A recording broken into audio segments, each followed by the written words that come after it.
பேச்சுவார்த்தை தோல்வி அப்படிங்கிறதோட நம்ம போன பதிவிலேயே வச்சுட்டோம். டைட்டிலாவே வச்சுட்டோம். ஏன் அப்படின்னா, நடக்குமாங்கிறதே ஒரு சந்தேகம். நடந்தா தானே சக்சஸ் ஆகுறதுக்கு வாய்ப்பு இருக்கு. அப்படிங்கிறது போல. ஏன்னா, அமெரிக்காவோட டெலிகேஷன் ஏதாவது பேசலாம், ஏதாவது பண்ணலாம் அப்படிங்கிறது போல ஒரு யோசனையில வந்துட்டாங்க. இஸ்லாமாபாத், பாகிஸ்தானுக்கு வந்துட்டாங்க. Negotiation team. ஆனா, ஈரான்லேருந்து இப்ப வரைக்கும் நெகோசியேஷன் டீம் கிளம்புனாங்களான்னு கேட்டீங்கன்னா, இல்ல. அப்படிங்கிறது போல ஈரானோட மீடியாக்கள் தரப்புன்னு சொல்றதா செய்திகள் வந்துகிட்டு இருக்கு. ஏன்னா, இஸ்ரேல் இப்ப வரைக்கும் லெபனான் மேல தாக்குதல் நடத்துறத நிறுத்தல. அவங்க நிறுத்தாத போது என்னத்த போய் பேசுறது? எங்களோட பாயிண்டே வந்து பார்த்தீங்கன்னா, அவங்க ஏத்துக்காத போது என்னத்த சீஸ் ஃபயர்? அட்டாக்னா அட்டாக் பண்ணிட்டு இருக்கும்போதே பேசணும். வாங்க பேசிக்கலாம் அப்படிங்கம்போல உட்கார்ந்து பேசணும்.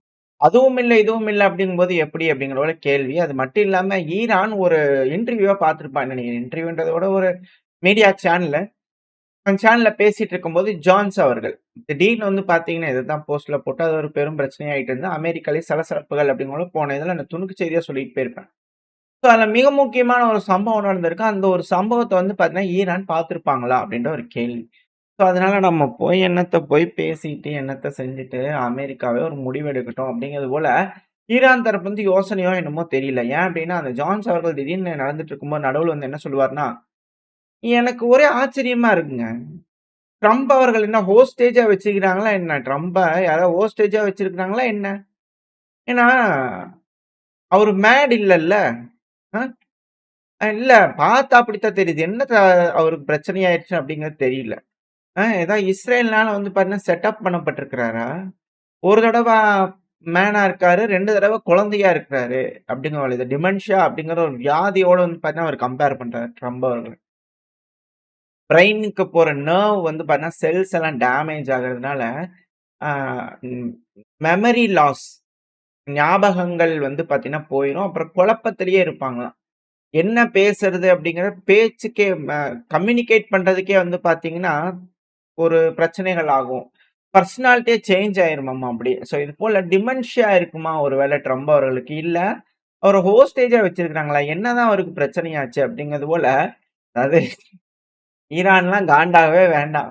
அமெரிக்க மக்களே காண்டாயிட்டாங்க. என்னங்க இது? இப்போ ஒண்ணு சொல்றாங்க. அப்புறம் விடிந்தெந்திரிச்சா வேற ஒண்ணு சொல்றாங்க. என்னங்க இது? அப்படிங்கிறது போல அமெரிக்கன்ஸே கோவமாயிட்டாங்க. ஈரான் கோவமாகறதெல்லாம் 2வது. அமெரிக்கன்ஸே கோவமாயிட்டாங்க அப்படிங்கிறது தான் இதுல இருக்கக்கூடிய விஷயம். அதுவும் மீடியாக்கள்ல ஓப்பனா இது போல வந்து பேசும்போது, அவரு உண்மையாலுமே ஃபிட்டா தான் இருக்கிறாரா? இல்ல ஓகேவா? என்னது அது? அப்படிங்கிறது வந்து பார்த்தீங்கன்னா, கேள்விகள் அமெரிக்கன்ஸ் கிட்ட இருந்து வருது. ஸோ டிமென்ஷியா இருக்கிற ஒரு ஆள் கிட்ட போயிட்டு நம்ம என்னத்த போய் பேச்சுவார்த்தை செய்றது? அப்படிங்கம்போல ஈரான் வந்து முடிவெடுத்துட்டாங்களா அப்படிங்கிறது தெரியல. ஏன்னா அமெரிக்கன்ஸ் தானே அப்படி சொல்றாங்க மீடியாக்கள்ல. இல்லாத விஷயத்த யாராவது ஜர்னலிஸ்ட் நம்மள மாரியா? நான் ஏதோ இருக்கிறத இந்த மாரி 1, 2 செய்திய பொறுக்கிட்டு வந்து உங்ககிட்ட வீடியோவா போட்டுக்கிறேன். அவங்கலாம் ஜர்னலிஸ்ட் இல்ல. ஜர்னலிஸ்ட்லாம் வந்து விஷயம் இல்லாத பேசுவாங்களா? அப்படிங்கிற கேள்விகள் இருக்கு. ஸோ பார்ப்போம் என்ன நடக்க போகுது. இதுக்கப்புறம் அமெரிக்கால ரெஜிம் சேஞ்ச் ஆயிற போதுங்க அப்படிங்கிற மாரி இருக்கு. ஸோ பார்ப்போம் என்ன நடக்க போகுதுன்னு சொல்லிட்டு. ஸோ அது மட்டும் இல்ல. இப்போ இஸ்ரேல்ல வந்து ஏன் இந்த அளவுக்கான காட்டம், கோபம் அப்படிங்கிற போல விஷயம் இருக்குல்ல. இத நியாயப்படுத்தணுமா இல்லையா? ஸோ அதுக்கான வேலைகளும் நடந்துகிட்டு இருக்கு. இப்போ நார்மலா இப்போ அமெரிக்காவோட அக்ரஷன். இப்ப அமெரிக்கா வந்து பண்ணா சீஸ்ஃபயர் போட்டு பேச்சுவார்த்தைக்கு வாங்கன்றாங்க. அது வரலாறுல எழுதிட்டு இருக்காங்க. 2வது அமெரிக்கா மேல குற்றச்சாட்டுகள் வைக்கும்போது, அமெரிக்கா அத வந்து ஹேண்டில் பண்ணும் இல்லையா? நியாயப்படுத்துபவர்கள், நியாயமானவர்கள், நியாயமா நடந்துக்கணுமா இல்லையா? நாங்க பேச்சுவார்த்தைக்கு வாங்கன்னு ஈரான் வரவே இல்ல. நாங்க என்ன பண்றது? பிரச்சனை எங்களுக்கு ஈரானுக்கு. ஈரான் வாங்க பேசலாம். உங்களோட பாயிண்ட்டயே ஒத்துக்கலாம் வாங்க அப்படிங்கோல கூப்பிட்டோம். வரவே இல்லையே! அப்படிங்கிறது போல அது அவங்க தப்பு தானே. உங்க பாயிண்ட்டயே நான் ஒத்துக்கிறேன் வாங்கன்னு கூப்பிட்டு வரலையே அவங்க. அப்படிங்கிறது போல வந்து பார்த்தீங்கன்னா, அமெரிக்க தரப்பு வந்து நியாயப்படுத்துதலுக்காக இது போல செய்றாங்களா? அப்படின்ற கேள்விகள் இருக்கு. என்ன ஏதுங்கிறது தெரியல. வரக்கூடிய நாட்கள்ல என்ன பண்ணாலும் மக்கள்லாம் தெளிவா இருக்காங்க. யாரும் பைத்தியம்லாம் இல்ல யாருமே அப்படிங்கிறது எல்லாத்துக்கும் தெரியும். அவங்க வந்து பணம் உழப்பிட்டு இருக்காங்க அப்படிங்கிறதுல மாற்று கருத்து இல்ல. இப்ப நியாயப்படுத்துதலின் அடுத்த ஸ்டேஜ் என்ன அப்படின்னா, ஈரானோட புது தலைமை இருக்கு இல்லையா? அவங்க ரொம்ப எக்ஸ்ட்ரீம்ங்க. அவங்க அப்பா விட ரொம்ப எக்ஸ்ட்ரீம். பிரெடிசிசர் அவங்களோட முன்னோர்களோட இப்ப இருக்கிறவங்க ரொம்ப அக்ரசிவ்ங்கான ஆளுங்க அப்படிங்கிறத விட இஸ்ரேலோட டிஃபென்ஸ் ஃபோர்ஸ் ஐடிஎஃப் இருக்காங்க இல்லையா? அவங்க நெசெட் எப்படி நம்ம பார்லிமென்ட் சொல்றது போல இஸ்ரேல்ல வந்து பார்த்தீங்கன்னா, அங்க குளோஸ்ட் டோர் மீட்டிங் நடக்கும்போது ஏன்னா கதவ சாத்தி வச்சுட்டு நெறைய விஷயங்கள் குசு குசுன்னு பேசிக்குவாங்க. அதெல்லாம் மக்களுக்கு எதுக்கு? மக்களால தேர்ந்தெடுக்கப்படக்கூடிய அரசாங்கம், அரசாங்கம் முடிவெடுத்து தனியா செஞ்சுக்குவாங்க. மக்களுக்கு அதுக்கு என்ன சம்மந்தம்? அதனால டோர குளோஸ் பண்ணி வச்சுட்டு குசு குசுன்னு பேசிக்குவாங்க. ஸோ அந்த மாரி குளோஸ் டோர்ல மீட்டிங் பேசிட்டு இருக்கும்போது, இன்டெலிஜென்ஸ் தகவல்ல பேசிக்கும்போது, ராணுவ தளபதியிலேருந்து வந்து பார்த்தீங்கன்னா, இது போல விஷயங்கள் சொல்லிக்கிறாங்க. ரொம்ப மோசங்க, ரொம்ப அக்ரெசிவ்ங்க. இந்த டைம்ல டொனால்ட் ட்ரம்ப் அவர்கள் என்னங்க 2 வாரம் சீஸ்ஃபயர் போட்டுக்கிறாரு ஈரான்ட்ட. அப்படிங்கிற வந்து பண்ணா அவங்க தரப்புல இருந்து. அங்க மட்டும் இல்ல, அமெரிக்காலயும் தான். ஏன்னா அமெரிக்காவோட நேஷனல் இன்டெலிஜென்ஸோட டைரக்டர் துளசி கபாட் அவங்க டெஸ்டிஃபை பண்ணிக்கிறாங்க. அமெரிக்காவோட இன்டெலிஜென்ஸோட கம்யூனிட்டி இருக்கக்கூடிய தகவல் என்ன அப்டின்னா, சுப்ரீம் லீடர் அவர்கள் இருக்கார் இல்லையா? தற்போதைய ஈரானோட சுப்ரீம் லீடர் மொஜிதபா கமேனி அவர்கள். அவங்க அப்பாவோட ஒரு ஹார்ட் லைனருங்க. ரொம்ப கொஞ்சம் கடுசானவர் அப்டிங்கிறது போல அவங்களும் வந்து பண்ண டெஸ்டிஃபை பண்ணிக்கிறாங்க. சோ தட் அமெரிக்காக்கு, ஈரானுக்கு ஒத்து வராது. இப்படி இருக்கும் சமயத்துல நம்ம பேச்சுவார்த்தை சுமூகமா முடிக்கலாமா? அப்படிங்கிறது போல ஒரு ஒரு விஷயங்கள். நியாயப்படுத்துறதுக்கான ஒரு விஷயம். அப்படி இருந்தும் ட்ரம்ப் அவர்கள் பேச்சுவார்த்தைக்கு போனாரு. ஈரான் வரல. அப்படிங்கிறது போல ஒரு பேச்சுவார்த்தை. ஸோ இது போல விஷயங்கள். அது மட்டும் இல்லாம எல்என்ஜி டேங்கர்ஸ்லாம் வந்து பார்த்தீங்கன்னா, அப்படியே ஸ்ட்ரெய்ட் ஆஃப் ஹார்மஸ்ல வெளிய வரலாமான்னு பார்த்துட்டு, இல்ல வேணாம் பிரச்சனை ஆயிடுச்சு அப்படிங்கிற போல திருப்பி ரிட்டர்ன் போயிருக்கு. ஸோ ஸ்ட்ரெய்ட் ஆஃப் ஹார்மோஸ் அப்படிங்கிறது வந்து பார்த்தீங்கன்னா, லிமிட்டடா தான் வந்து பண்ண வேலை செஞ்சுட்டு இருக்கு. எடுத்தோம் கவுத்தோம் அப்படிங்கிற சீஸ் ஃபயர் ஓகே அப்படின்னோனே, அமெரிக்கா எக்ஸ்பெக்ட் பண்ற மாரி ஸ்ட்ரெய்ட் ஆஃப் ஹார்மோஸ் ஓப்பனிங்ல இல்ல. பேச்சுவார்த்தை, பேச்சுவார்த்தையோட முடிவு, முடிவோட ரிசல்ட் வெற்றினா ஓப்பன் இல்லைன்னா குளோஸ் அப்படிங்கிற ஈரான் தெளிவா இருக்காங்க. சீஸ் ஃபயர் அப்பவே ஓப்பன் அப்படிங்கிறது போலலாம் கிடையாது அப்படிங்கறதுல 2வது மோஜ்தபா கமேனி அவர்கள் ஓப்பனா வெளிய வரல. பல நபர்கள் வந்து பார்த்தீங்கன்னா, குஷியில ஏதாவது ஒரு தப்பு செய்வாங்களா? அப்படிங்கிற போல ஒரு விஷயங்கள்லாம் அவங்க எதிர்பார்த்திருப்பாங்க. அதெல்லாம் எதுவுமே நடக்கல அப்படிங்கிறது வரவேற்கத்தக்க வேண்டிய விஷயம். ஸோ அமெரிக்காவோட எதிர்பார்ப்பு அப்படிங்கிறது இங்க தவிடுபடி ஆயிருக்கு. அது மட்டும் இல்லாம இப்ப சீஸ் ஃபயர்ல மட்டும் அவங்க ஒத்துக்கிறாங்க அப்படின்னா, கண்டிப்பா ஆம்பிபியஸ் லேண்டிங்க்கு ரெடியாகி ஒரு அட்டாக் ஃபுல் ஃபோர்ஸ்ல பண்ணுவாங்க அப்படிங்கிறதுல மாற்று கருத்து இல்ல. ஸோ அது போல ஒரு விஷயத்துக்கு ஈரான் வந்து பார்த்தீங்கன்னா, விட்டுறக்கூடாது. ஈரான் அவங்களோட வெற்றியை நோக்கி பயணம் செஞ்சுட்டு இருக்காங்க. அது ரொம்ப ஈஸியா இருக்கு. ஸோ அது எளிதாவும் இருக்கு. ஏன்னா ரீஜியன் ஃபுல்லாவே மக்கள் எல்லாமே அவங்களுக்கு ஆதரவா இருக்காங்க. லைனா எல்லாரும் ஒருத்தங்க பின்னாடி ஒருத்தங்க வந்து பார்த்தீங்கன்னா, ஈரானுக்கு ஒரு நம்பிக்கை கிடைக்குது. ஈரானோட ஒரு தாக்குதல்னால எல்லாத்துக்குமே நம்பிக்கை கிடைக்குது. அமெரிக்கானாலும் சரி, இஸ்ரேல்னாலும் சரி, அவங்ககிட்ட குண்டுகள் இருந்தாலும் நம்மகிட்ட திருப்பி ரிட்டாலியேட் பண்ணக்கூடிய கெப்பாசிட்டினா நின்றலாம் போலயே! அப்படிங்கிற ஒரு நம்பிக்கை கிடைக்குது. ஸோ அது வந்து பார்த்தீங்கன்னா, தகுடுபடி ஆக்குற மாரியான ஒரு செயல்களா இருக்கும் இது அப்படிங்கிற செய்திகள். எது எப்படியோ ஸ்ட்ரெய்ட் ஆஃப் ஹார்மஸ் அவங்க கட்டுப்பாட்டுக்குள்ள இருக்கு. லெவரேஜ் அவங்க கிட்ட இருக்கு.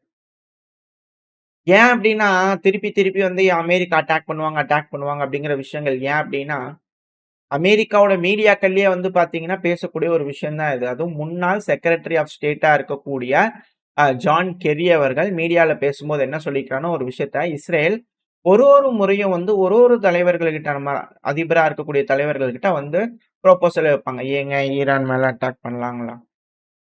ஏங்க அமெரிக்காவோட அரசாங்கமே அதாவது எப்போ ஜார்ஜ் டபிள்யூ புஷ் அவர்கள் காலத்திலிருந்து ஈரான் மேல அட்டாக் பண்ணலாங்களா?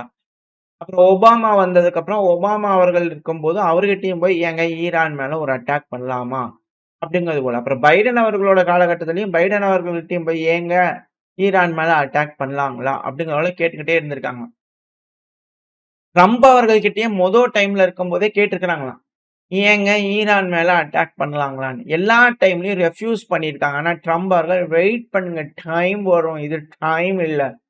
நானா சொல்றேன் அப்படிங்கிறது போல ட்ரம்ப் அவர்கள் வந்து பார்த்தீங்கன்னா, ரெடியா இருந்திருக்காரு. வெயிட் பண்ணுப்பா பார்த்துக்கலாம் அப்படிங்கிற கொஞ்சம் போஸ்ட்பான் பண்ணிக்கிறார் தவிர, மத்த அதிபர்கள்லாம் நிராகரிச்சிருக்காங்க. இஸ்ரேலோட அந்த வேண்டுகோள், இஸ்ரேலோட அந்த இத. ஸோ இந்த ஒரு காரணத்தினால தான் எல்லா அதிபர்களும் இத ரெஃப்யூஸ் பண்ணியிருக்காங்க. இஸ்ரேல கண்ட்ரோல் பண்ணியிருந்திருக்காங்க.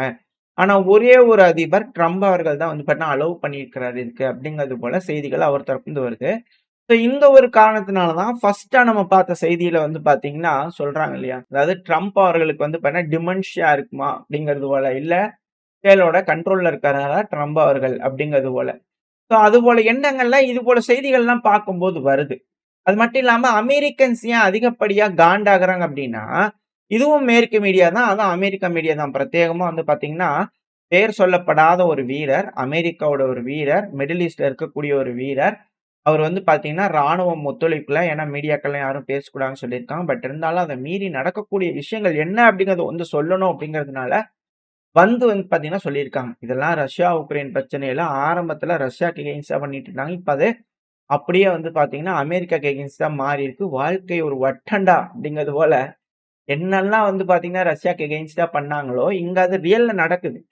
அவங்க என்ன புழுகுனாங்களோ, அதெல்லாம் இங்க ரியல் டைம்ல நடக்குது அமெரிக்காக்கு அப்படிங்கிறது புரிஞ்சுக்க முடியுது. ஏன்னா, ஏன்னா இது ஒண்ணும் ரஷ்யாவோட மீடியாக்கள்லாம் சொல்லல. ஈரானோட மீடியாக்கள் சொல்லல. அமெரிக்கன்ஸ் சொல்றாங்க. அமெரிக்காவோட வீரர் என்ன சொல்றாங்க அப்டின்னா, ஈரான் அடிக்கிற அடி ஒண்ணும் இன்டென்ஸான அட்டாக்குங்க.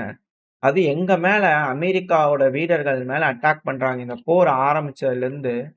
அதெல்லாம் பென்டகான் வந்து பார்த்தீங்கன்னா மறுக்குறாங்க. அதெல்லாம் அக்கவுண்டே குடுக்க மாட்றாங்க அந்த ஈவென்ட்ஸ்லலாம். அதுவும் குறிப்பா குவைத்துல இருக்கக்கூடிய எங்க யூனிட் வந்து பார்த்தீங்கன்னா, பாதுகாக்கவே இல்லங்க. அவங்களோட அட்டாக் அப்படியே வந்து பார்த்தீங்கன்னா, எங்க மேல இருக்கு. எங்கள எக்ஸ்போஸ்டா வுட்டுட்டாங்க. எங்களுக்கான டிஃபென்ஸ் எதுவுமே இல்ல. அப்படிங்கிறது போல சர்வைவர் பேசினாரு அப்படிங்கிறாங்க. அதாவது எந்த அளவுக்கான தாக்குதல்கள் அங்க நடந்திருக்கு. இன்னல்கள் நடந்திருக்கு. அதுலருந்து தப்பிச்ச ஒரு நபர் வந்து பார்த்தீங்கன்னா பேசுறாரு. ஈரானோட அட்டாக்ஸ் வந்து தப்பிச்ச ஒரு நபர். இதுதான் 2 விஷயங்கள் இருக்கு. ஒண்ணு ஈரான் மேல ஆத்திரங்கள் வரும். இன்னொன்னு ட்ரம்ப் அவர்கள் மேல கோவங்கள் வரும். ஏன்னா மிட் டெர்ம் எலக்ஷன் வருது. அத நோக்கி எல்லா விஷயங்களும் நகர்ந்துகிட்டு இருக்கு அப்படிங்கிறது புரிஞ்சுக்கலாம். ட்ரம்ப் அவர்களுக்கு மட்டும் அங்க மெஜாரிட்டி கிடைச்சிருச்சா மட்டும் மிட் டெர்ம்ல அவ்வளவுதான். உலகத்துல அடுத்தடுத்த கான்குவெஸ்ட்ல வந்து பார்த்தீங்கன்னா, ட்ரம்ப் அவர்கள் பண்ணிட்டே இருப்பார் அப்படிங்கிற மாற்று கருத்து இல்ல. அதுக்கு எகெயின்ஸ்டா கூட அமெரிக்கால வேலை நடக்குதா அப்படின்ற கேள்விகள் வருது. இல்ல அந்த சர்வேயர் வந்து பார்த்தீங்கன்னா, பேர் சொல்லல. பட் ஆனா இது போல ஆத்தரைஸ்ட் இல்ல. பட் ஆனா அவர் பேசியிருக்கிறார் அப்படிங்கிற செய்திகள் தரப்புலருந்து வந்துகிட்டு இருக்கு. இதுல இன்னும் ஒரு விஷயம் என்னன்னா, பென்டகான் இருக்கிறாங்க இல்லையா? அவங்க பென்டகன்னா ராணுவத்தோட தலைமை. அவங்க வந்து பார்த்தீங்கன்னா, ட்ரம்ப் அவர்கள்ட்ட ஒரு பிரீஃபான ஸ்ட்ராட்டஜி குடுத்துருக்காங்க. ஏங்க டாக்குமெண்ட்ல வந்து பார்த்தீங்கன்னா, சீனா தான் டாப் த்ரெட் அப்படிங்கிறத ஒரு ஃப்ரேம் பண்ணி ஒரு டாக்குமெண்ட் குடுத்துருக்காங்க. அதுல ட்ரம்ப் அவர்கள் என்ன சொல்லிக்கிறாங்க, இல்ல இல்ல. அத மாத்தி எழுதிட்டு வாப்பா. இது என்னது இது தப்பு தப்பா இருக்கிற மாரி தெரியுது. அதனால வந்து பார்த்தீங்கன்னா, நேஷனல் டிஃபென்ஸ் ஸ்ட்ராட்டஜிய மாத்தி அமைக்கணும். அதாவது பீஜிங்கோட வந்து பார்த்தீங்கன்னா, நம்ம கொஞ்சம் நட்பு பாராட்டுற மாரி போலாம். அதுக்கேத்த மாரி ரிவைஸ் பண்ணி எழுதிட்டு வா போ. ஏன்னா, அ ஸ்டேபிளா ஸ்டேபிளான பீஸு, அமைதி, ஃபேரான ட்ரேடு, அதுக்கப்புறம் ரெஸ்பெக்ட்ஃபுல்லா ரிலேஷன்ஷிப் வந்து பார்த்தீங்கன்னா, சீனாவோட இருக்கலாம். ஏன்னா, பாலிசி வந்து பார்த்தீங்கன்னா, நீங்க அக்ரஷன்ல வச்சிருக்கீங்க. இதுக்கேத்த மாரி அமைதி, ஸ்திரத்தன்மை, வர்த்தகம், இது போல நட்பு பாராட்டும் விதம், மியூச்சுவல் அண்டர்ஸ்டாண்டிங்க்கு ஏத்த மாரி ஃபார்முலா பண்ணி கொண்டு வா. அப்படிங்கிறது போல. ஏன்னா, டைம்ல வந்து பார்த்தீங்கன்னா, அவரு ஒரு மாரி இருந்தார். ஒரு மைண்ட் செட்ல இருந்தாரு. ஏன்னா, சீனாக்கு எதிரா ட்ரேட் வார் அப்படி இப்படின்லாம் பண்ணாரு. இப்போ இந்த டெர்ம்ல வந்து பார்த்தீங்கன்னா, சீனாவ கேரக்டரா இல்லாம, அதாவது சீனாவ வந்து பார்த்தீங்கன்னா, எதிரியா இல்லாம, வேற ஒரு மாதிரியா பார்க்கணும் அப்படிங்கிற ஒரு எண்ணம் ட்ரம்ப் அவர்களுக்குள்ள வந்திருக்கு இல்லையா? Character change, personality change. Dementia கண்டிப்பா இவருக்கு இருக்கு. அப்படிங்கிற ஒரு ஒரு செய்திகள் வந்து பார்த்தீங்கன்னா, கன்ஃபார்ம் பண்ணிக்கிட்டே வருது. அப்படிங்கிறது போல அமெரிக்கன்ஸ்குள்ளேயே வந்து பார்த்தீங்கன்னா, பல்வேறு விஷயங்கள். இதையும் சொன்னது வந்து பார்த்தீங்கன்னா, மேற்கு மீடியா அதுவும் குறிப்பா குட்டிச்சுவரு தான். இது போல செய்திகள் குடுத்திருக்காங்க. ஏன் அப்டின்னா, ஈரான் கிட்டயே நம்ம பப்பு வேகலையே, சீனாலாம் நம்மள விட அதிகமா வச்சுக்கிறாய்ங்க. அவங்க கிட்ட 6த் ஜெனரேஷன் வேற சொல்றாய்ங்க. அவங்க கிட்டலாம் ஏறிட்டு போனோம்னா வச்சு செஞ்சுருவாய்ங்க போல தெரியுது. அதனால ஏதாவது வேலைக்காகாதப்பா, அவங்களலாம் நம்மலாம் எதிரின்னு நெனச்சீங்கனாலாம் ஒண்ணும் விளங்க முடியாது. போய் ஃப்ரெண்டுன்னு எழுதிட்டு வா அப்டிங்கோல அனுப்பிட்டாரா என்னன்னு தெரியல. என்ன ஒரு விஷயம் அப்டின்னா, இப்ப சீனாவ வழிக்கு கொண்டு வர வைக்கணும்னா, ஈரான இந்நேரத்துக்கு அவங்க கட்டுப்பாட்டுக்குள்ள எடுத்துருக்கணும். ஏன்னா சீனாவோட வர்த்தகம் அப்படிங்கிறது வந்து பார்த்தீங்கன்னா, ஈரான பேஸ் பண்ணியிருக்காங்க. ஆயிலு இது போல விஷயங்கள் எல்லாம். ஏன்னா போக்குவரத்து எல்லாமே ஈரான பேஸ் பண்ணி இருக்கு சீனாக்கு. வணிகம் அப்படிங்கிறது வந்து பார்த்தீங்கன்னா, ஈரான் வழியா யூரோப்புக்கு போலாம் அப்படிங்கிறதுல அவங்களோட ஒரு கருத்து இருக்கு இல்லையா? இது போல அந்த இது எல்லாமே வந்து பார்த்தீங்கன்னா தவிடுபொடி ஆயிரும். சீனாவ கட்டுப்பாட்டுக்குள்ள எடுக்கணும். அவங்க வணிகம், அவங்களோட வர்த்தகம், அவங்களோட ஆயில், கேஸ் எல்லாத்தையும் கட்டுப்பாட்டுக்குள்ள எடுக்கணும்னா, ஈரான் எடுத்திருக்கணும். அதுக்கே வழி இல்ல. இப்படி இருக்கக்கூடிய ஒரு காரணத்தினால, அமெரிக்கா எல்லா ஃப்ராண்ட்லயும் தோத்துக்கிட்டு இருக்காங்களா? அப்படின்ற கேள்விகள். இது அமெரிக்கர்களுக்கு மிக பெரும் அச்சுறுத்தல்களை ஏற்படுத்திக்கிட்டு இருக்கு. ஈரான்ல இப்பேற்பட்ட சிக்கல்கள் இருக்கும்போது, எப்படி இந்த பிரச்சனைய முடிப்பாங்க? அப்படிங்கிற கேள்விகள் வருது. இருந்தாலும் பரவால்ல. அமெரிக்கா போயிருக்கிறாங்க. எப்படி மிச்சர் சாப்பிடுவாங்களா? இல்ல எப்படி உண்மையாலுமே பேசுவாங்களா? இல்ல வேற விதமா ஏதாவது பண்ண போறாங்களா? வெயிட் பண்ணி பார்ப்போம். வரக்கூடிய தகவல் வச்சு அடுத்தடுத்த பையில செய்திகள பார்க்க ஆரம்பிச்சிடலாம். ஓரளவுக்கான செய்திகள் இந்த பையில நம்ம பார்த்திருப்போம். இதோட இந்த பைய நான் முடிச்சுக்கலாம். இந்த பதிவு எப்படி இருந்துச்சு உங்களுக்கு பிடிச்சிருக்கா? பிடிச்சா லைக் பண்ணிட்டு உங்க ஃப்ரெண்ட்ஸ் அண்ட் ஷேர் பண்ணிக்கோங்க. அது கூடவே மறக்காம நம்ம சேனல சப்ஸ்கிரைப் பண்ணலாம். மறக்காம சப்ஸ்கிரைப் பண்ணிக்கோங்க. அப்பதான் நம்ம போடக்கூடிய வீடியோக்கள வச்சு YouTube 4 பேத்துக்கு ப்ரமோட் பண்ணும். உங்களோட அன்பு ஆதரவு எனக்கு எப்ப இருக்குன்ற நம்பிக்கையில அடுத்த பதிவுல சந்திக்கிறேன். வரைக்கும் ஸ்டே சேஃப். பை.